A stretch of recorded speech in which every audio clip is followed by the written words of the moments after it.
Welcome, welcome, welcome. Today we're going to be talking about 4 easy steps to design a productive day. This is Ross Jones, your business coach. I work with business owners and their teams to help you build your business in a balanced way. And today we're going to be looking at designing our most productive day. Let's be honest, if we have a to-do list as long as our arm, it's never going to get done. And it will leave us feeling a bit demotivated, a bit burnt out, stressed, never going to get anything done. And it is easy, isn't it, just to go through your day reacting to everything. You know, we get inundated with emails, with phone calls, with social media messages coming through, with inquiries, and people in our team going, have you just got a minute because they want some help? So how do you cut through all of that? Well, here's 4 easy steps. Number 1, make a list of the stuff you've got to do in the day. Now, this design work has to be done up front. You can't just start work on it this morning and expect to do it today. So it has to be done in advance. So make a list of everything you need to do. Now, that's a long list I can see from here. So we need to cut that list down. Choose just 6, the 6 most important things, the 6 things from that list that actually need to be done that day. 6 things. Now, on that list, there could maybe be something that takes longer than a day. But step 2 is we're going to decide how much time we're going to spend on each of those 6 things. These 6 things are things you're going to work on. And now we have to figure out how long you're going to spend. So now, each of those 6 things, how long is it going to take if you need to get it done? Or if it's something that doesn't actually have to be finished this day, it's going to, maybe you're writing a book, you're not going to write it in a day, but how long are you going to spend on it in this day? Maybe an hour and a half. So those 6 things should add up to 6, you should have 6 hours worth now, 6 hours, okay? And we're going to deliberately leave, because we are proactively designing our day, we're going to deliberately leave 2 hours spare.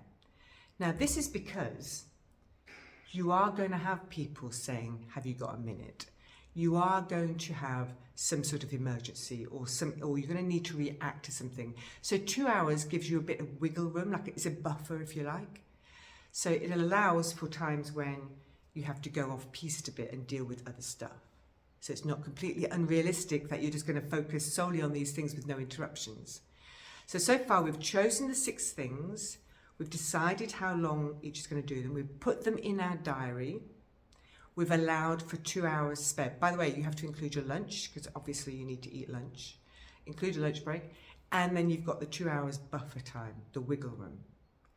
And then you've got to prioritize them. So making sure that you choose the number 1 thing that has to be done, the most important, or maybe it's a thing that you don't really want to have to do. You know that Eat That Frog book by Ken Blanchard?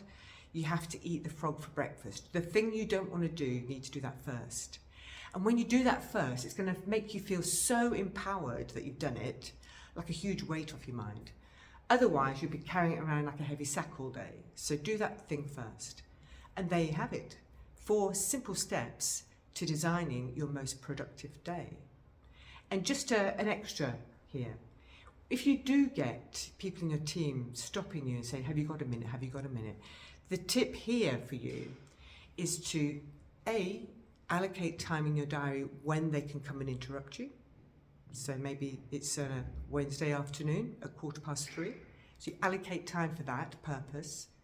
And the other thing is to train them to think. So sometimes I've worked with people in business who constantly being interrupted by people who haven't actually taken any time to think of the answer themselves.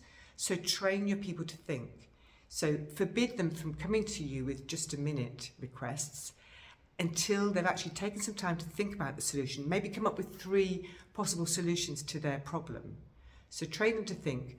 They've got some time allocated, but they need to have given it some thought before they come to you. So that's an extra bonus tip for you today. So that's that today. If you've liked the content, please subscribe to my show, and I look forward to seeing you next time. Bye for now.